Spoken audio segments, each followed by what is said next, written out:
Hey there friends, it's Missy again. Thanks so much for stopping by today. I have a new layout to share for Pinkfresh Studio, and I'm going to be using the Keeping It Real collection today, and I was in the mood to punch some circles, so that is where this layout is going to begin.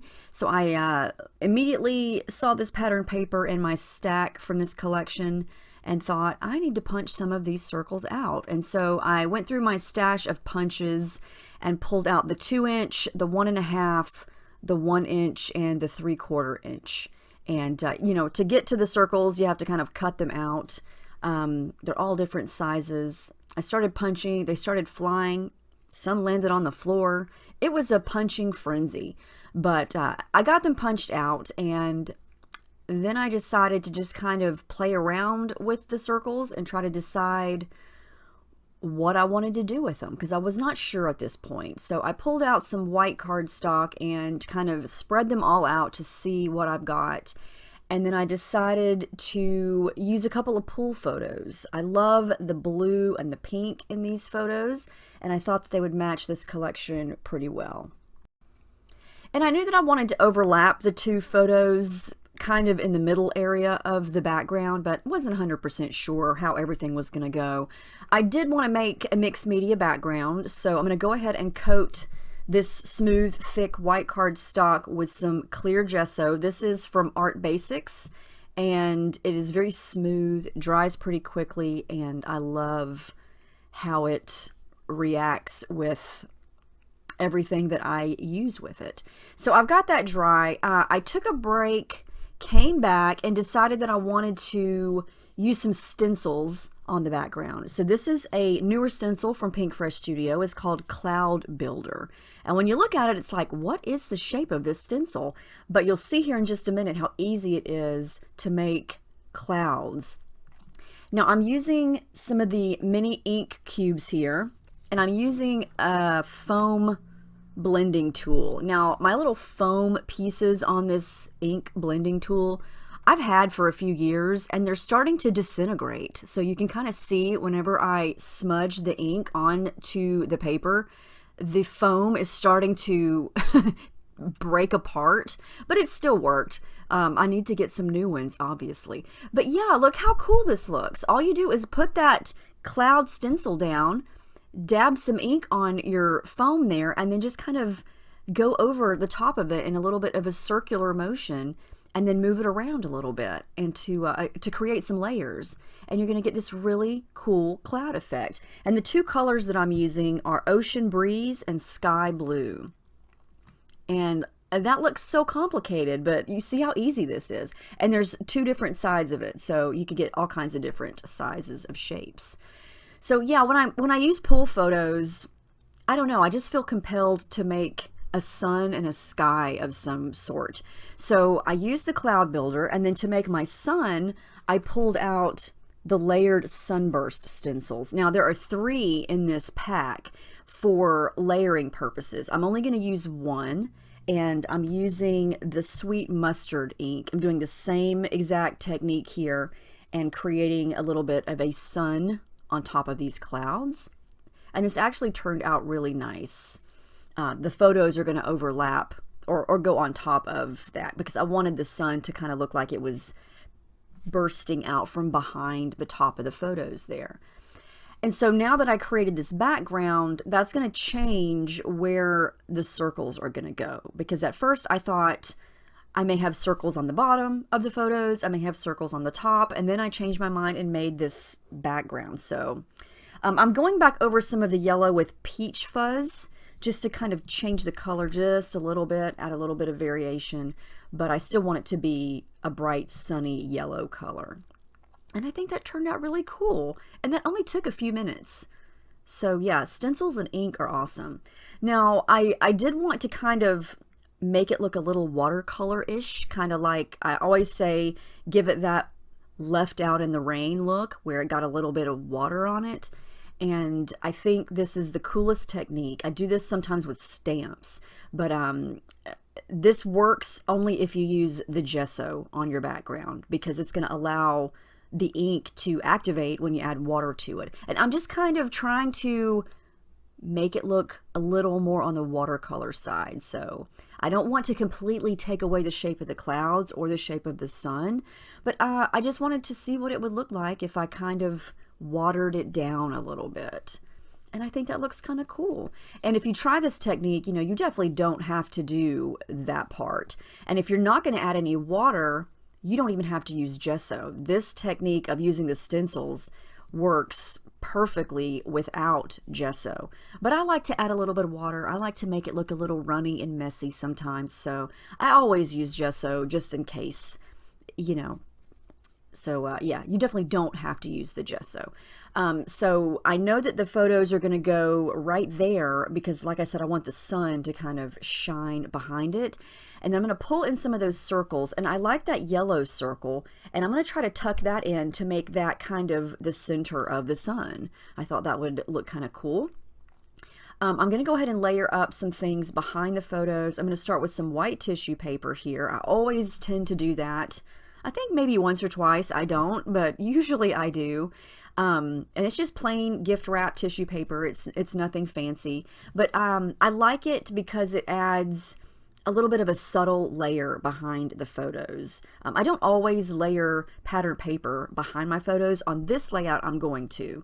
I've already tore into this paper here. It's the paper with all those rainbow beautiful color stripes.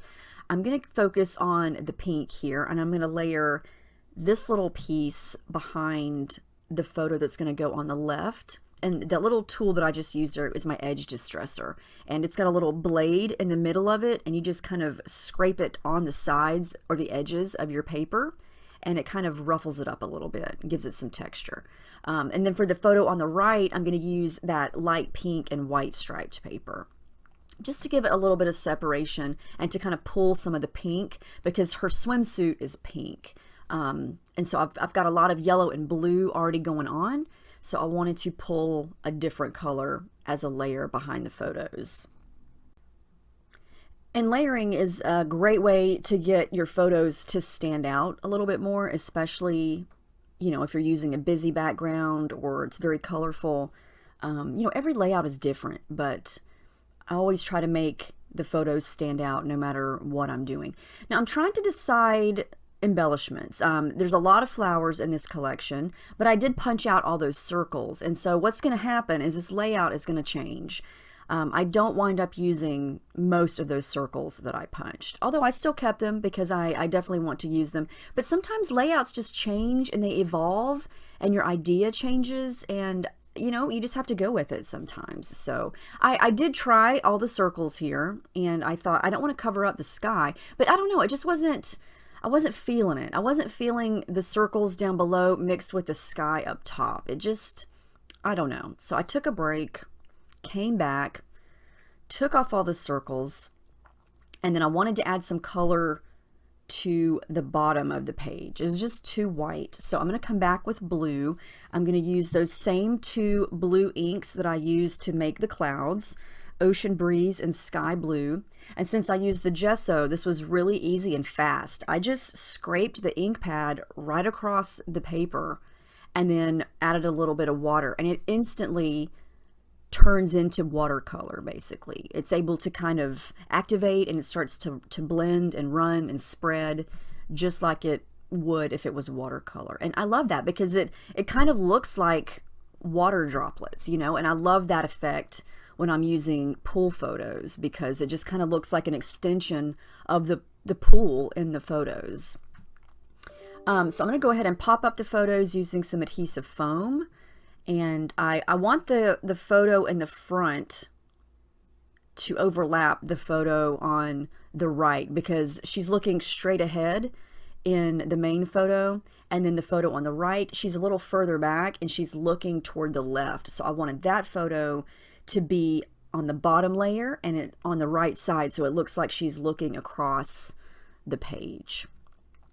I'm going to start to layer in a little bit more yellow. I wanted to pull the yellow from the top and have a little bit of yellow down on the bottom. And then I really like that pink and yellow floral cluster die cut. So I'm going to work that right there. And I'm trying to pull in other colors. I was trying to pull in that deep teal green color And I do play with that for a little bit. I cut out some of these phrase stickers to try to work in a couple spots. And I'm looking for the right type of phrase and also the right color. I want to use this puffy phrase sticker as my title, or part of my title, current mood, but it's the wrong color. I'm looking for something a little more pink, so I'm going to change the color of that later, and I'll show you how quick and easy that is also. And I'm still trying to work in some of the circles. I thought maybe I could layer the circles underneath the title, but I don't know. I just wasn't feeling. I was starting to gravitate towards, I think I need more flowers. This was turning out to be a very soft and springy feel of a layout, and I just was starting to think maybe I don't need to use so many circles, maybe I should go for flowers. And I do cut up some of these floral die cuts because I don't want to use all the colors, because I'm trying to focus more on the yellows, the pinks, and maybe some of the purple. So I do kind of cut into some of those die cuts just to use one or two of the flowers, not the entire piece. So I'm going to go ahead and start to glue things down. Now I did trim the white border off of most of these floral die cuts.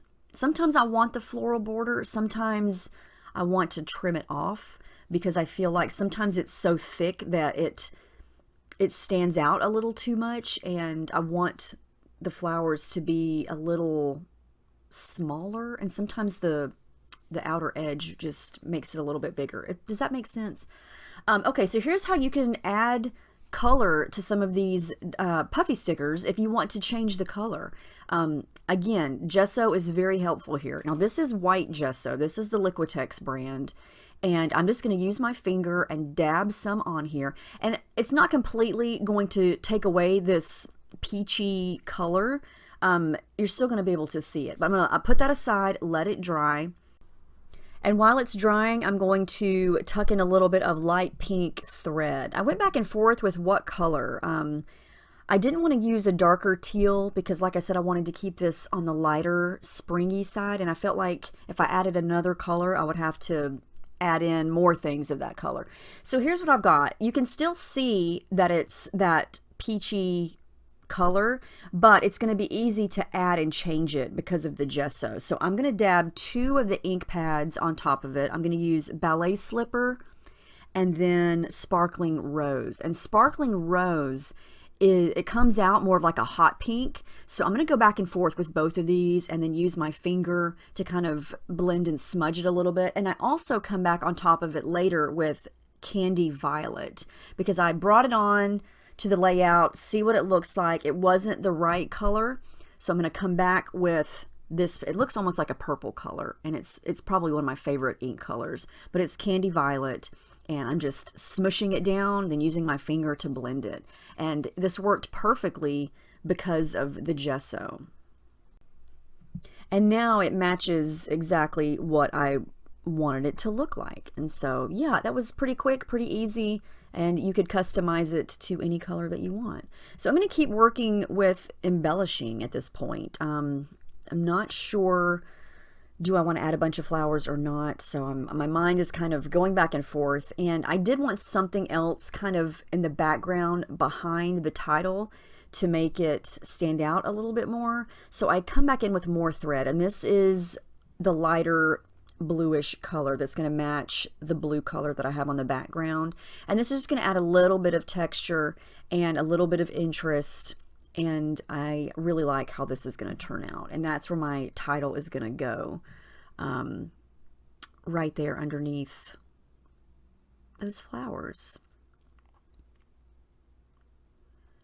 Now I am going to have to glue these down because whenever I use gesso and inks or paints or anything like that, it alters the surface of the background. And so things tend to not want to stick, stickers or chipboard or puffy stickers.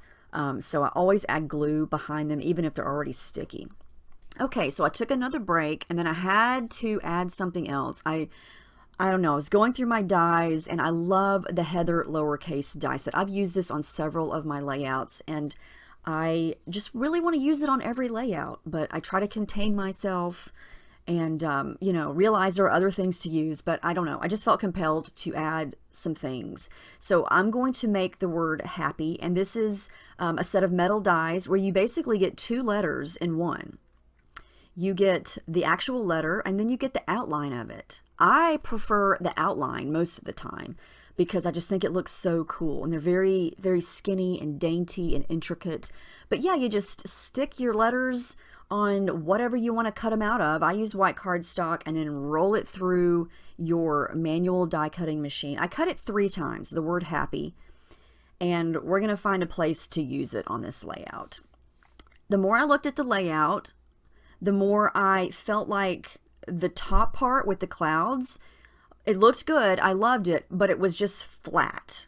And I am a sucker for dimension.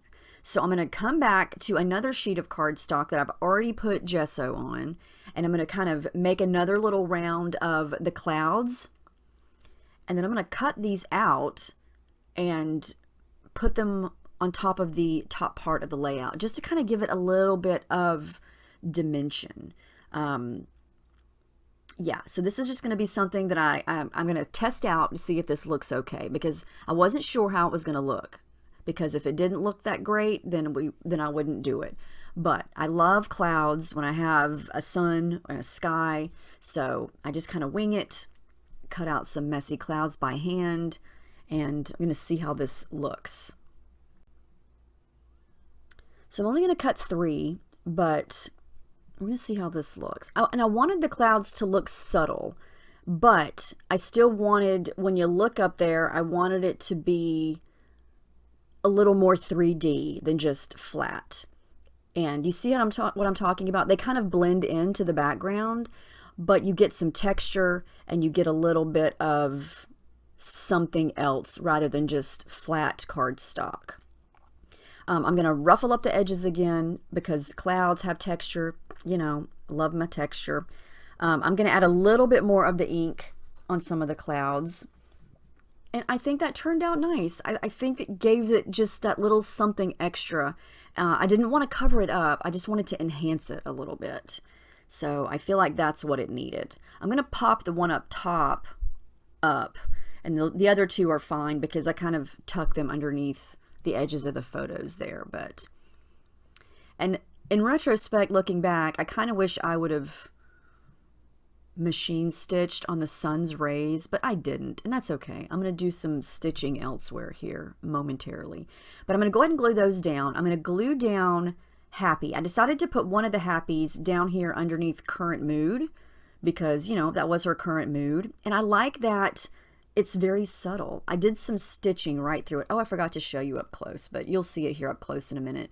With some of the light blue thread, I just went straight across happy, and it's very subtle, and I like that. I think I'm going to tuck the other 2 happies up top, and I feel like it's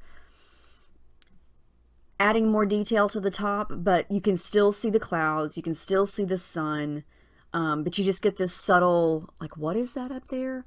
And I love that about the outline of these letters, because you can do so much. And I am going to create a little cluster down here at the bottom with a sticker and a couple flowers. And I did tuck that big purple flower up behind the little sun just to bring a pop of that color up there. And then I'm going to cut a couple little things from this pattern paper.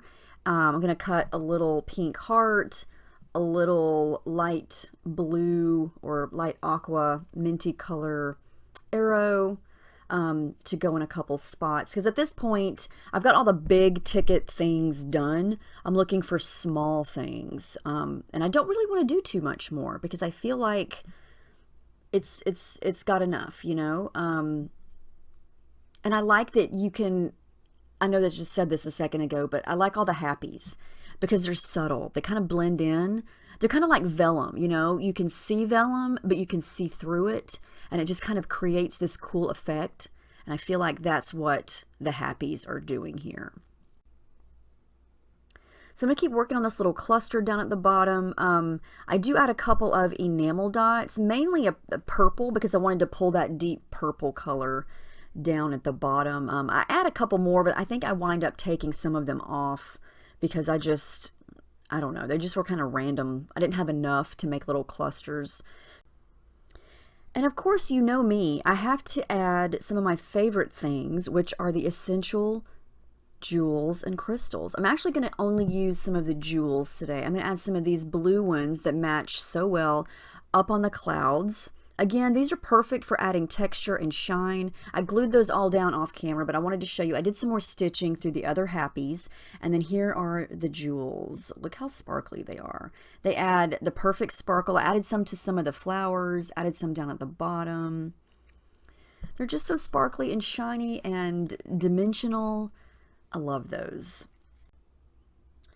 So the last thing I'm going to do is I do try to add some more thread behind the sun, but it was just, nah, it did not work. So I took it out. I'm going to leave that part alone, and then I'm going to add in my journaling. And I'm going to use my T-square ruler here to line it up so it's perfectly straight. And I didn't want to use a black pen because I just felt like it was too dark for this layout, so I'm going to use my metallic gold pen. And then I did add some more blue splatters, but that's the final layout. It was super sunny on the day that I tried to get my final photo here, so it is extra bright. I had a time trying to edit it, so hopefully you can see everything. I took a ton of close-ups here. You can see all the dimension and the textures. This was really fun to make, and I hope that it gives you some ideas to try, even if it's something as small as, you know, changing the color of some of the stickers to make it match exactly what you want. Because if you're like me, that's happened many, many times over the years where you want to use a specific title, but it's a different color than what you need it to be. And so then you wind up not using it because it's the wrong color. Well, just change the color. You can do that, you know. There's always a way to make it work for you, and you just have to get creative. But anyway, I'm going to link everything that I use down below. Let me know if you have any questions. Thank you guys so much for watching, and I will see you in my next video. I hope you guys have a great week.